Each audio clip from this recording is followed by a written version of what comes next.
Hi guys, Binny here with Beauty by Binny. Today I'm going to show you how to create this beautiful and very easy makeup look for the traditional Indian or Pakistani bride.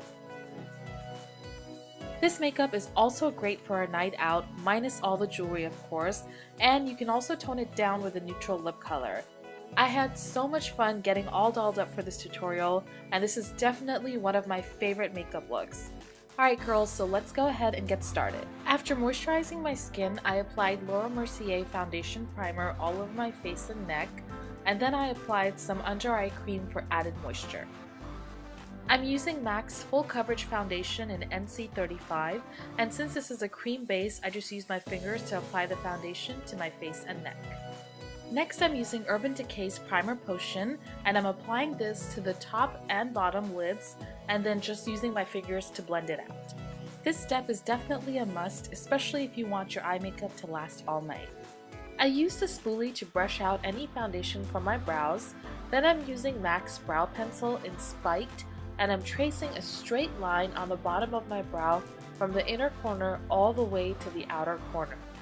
Then I filled in the gaps in my brows using short strokes and following the direction that the hair grows because that will give my brows a very natural look.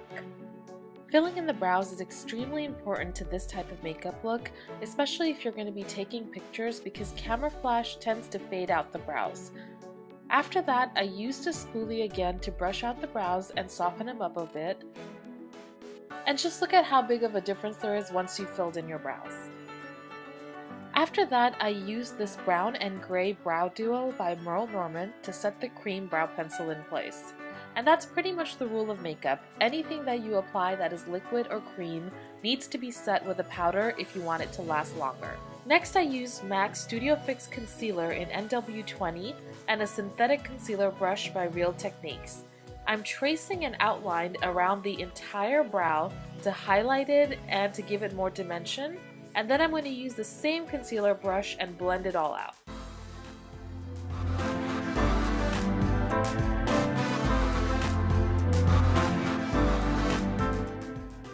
This beautiful soft gold shadow is by Trish McEvoy and the color is called 18K. I'm using a small shadow brush and applying this color under my brows as a highlight. I don't want the highlight to be very harsh, that's why it's better to go with a dull gold rather than a bright shiny yellow gold. After that, I'm using this gorgeous Urban Decay shadow called Maui Wowie. I applied Fix Plus by MAC to my brush and then will apply the shadow only to the inner 3/4 of my eyes. Press on the eyeshadow rather than sweeping it on so you get less fallout. And also, if you don't have a mixing medium like Fix Plus, just use water, it works just as well. Make sure you also get the inner corners of your eyes and leave the outer corners. I actually found it a lot easier to add some Fix Plus onto my fingers and then dip that into the shadow. For some reason, I think you get a more concentrated look using your fingers instead of a brush. So now you should have something that looks like this, and you can see that I left the outer corners of my eyes alone. I'm going to be adding this color called Smog by Urban Decay. It's a very coppery brown color, and I'm adding that with a small eyeshadow brush to the outer V of my eyes. Once again, I'm pressing on the shadow rather than sweeping it on. Using the same eyeshadow brush, I'm going to blend out this brown eyeshadow slightly into my crease. This light brown eyeshadow is called Buck and it's from the Urban Decay Naked palette, and this is a MAC 217 brush. I'm applying this shadow directly into my crease to blend out any harsh lines. After that, for an even more blended look, I'm using MAC's 224 Tapered Blending Brush to soften the crease. I'm using a black eyeshadow from the Urban Decay Naked palette called Creep and a small angled liner brush by e.l.f.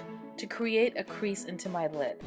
If you have deep set eyes already, then you can skip this step. But if your eyes are like mine and you don't have a very prominent crease, or if you have monolid eyes, then adding a crease will give your eyes some depth and dimension. If you're new to this, the easiest way to cut a crease is to look straight into a mirror and push the brush into your crease, and then keep adding more eyeshadow until you reach the desired amount. After that, I used a MAC 219 pencil brush to blend out the cut crease that I just made. This step is crucial because you don't want your eyes to look like you just drew a black line across the lid and left it there. Then I blended out the crease a bit more using the same tapered blending brush that I used earlier. I went back in and added some more of the dull gold shadow right under my brow, and then after that I added some Fix Plus to an angled brush and then used the Maui Wowie shadow to trace a thin line under the arch of the brow.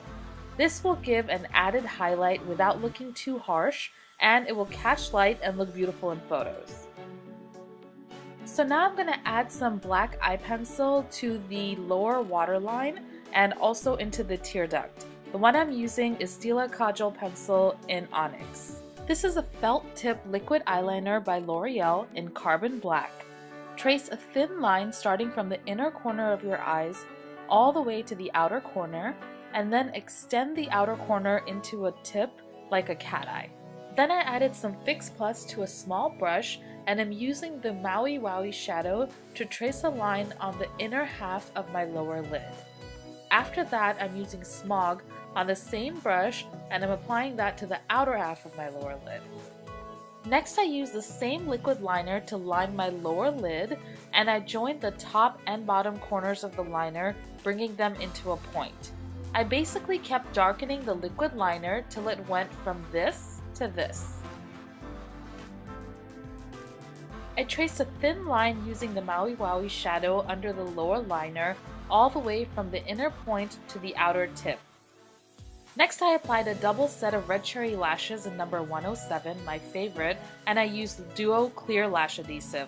Once the glue dries, don't forget to go over any visible glue with your liquid liner and add mascara to your top and bottom lashes. Next, I'm moving on to concealer. I'm using the same concealer that I used on my brows to brighten up my under eyes. This is my favorite part, but it does take a long time, so I fast forwarded through this step.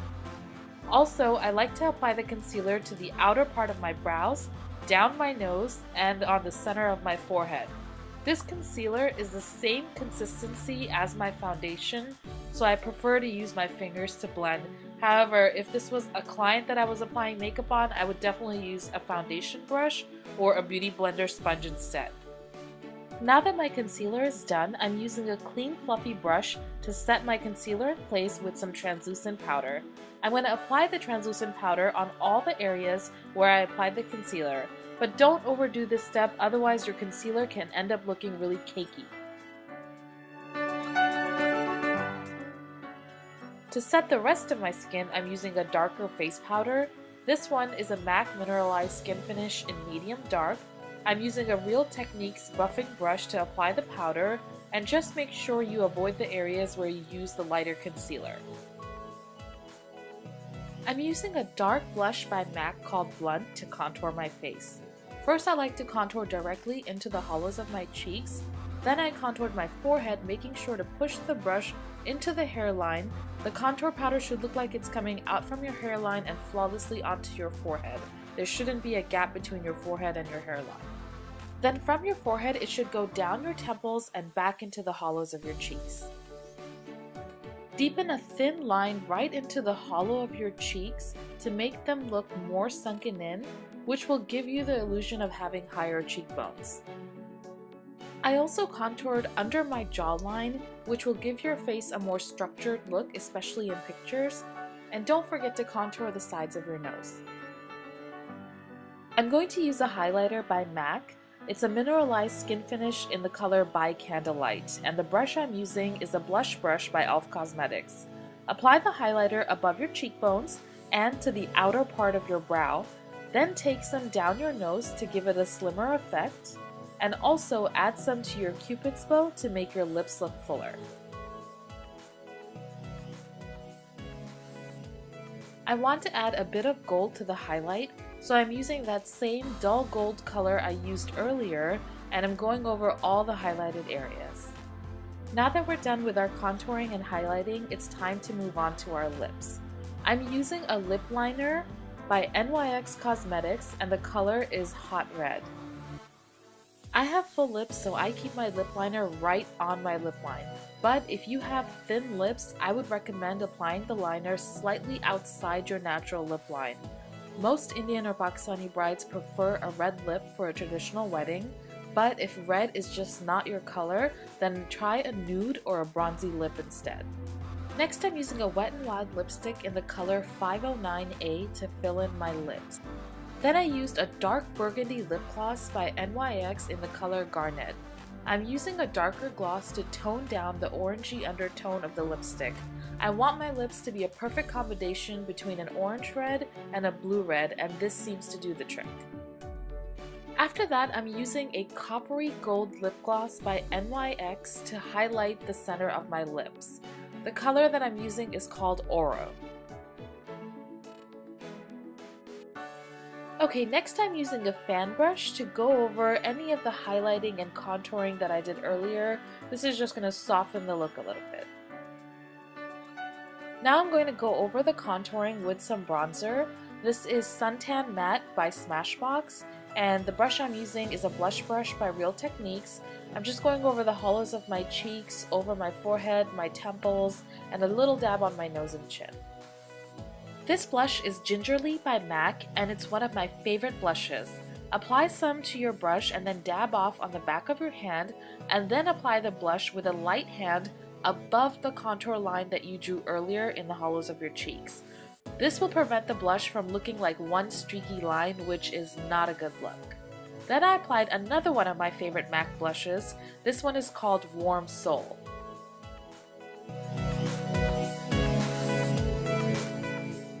And finally, blot your lips off on a tissue so you don't have red lipstick on your teeth all night.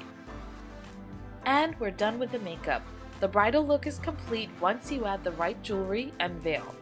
I'm so happy with how this makeup look turned out, and I really enjoyed making this tutorial for you guys. Please let me know if you have any questions, and if you recreate this look, let me know how it turns out. Please subscribe to my channel, and once again, thank you for watching Beauty by Binny. Take care. Mwah.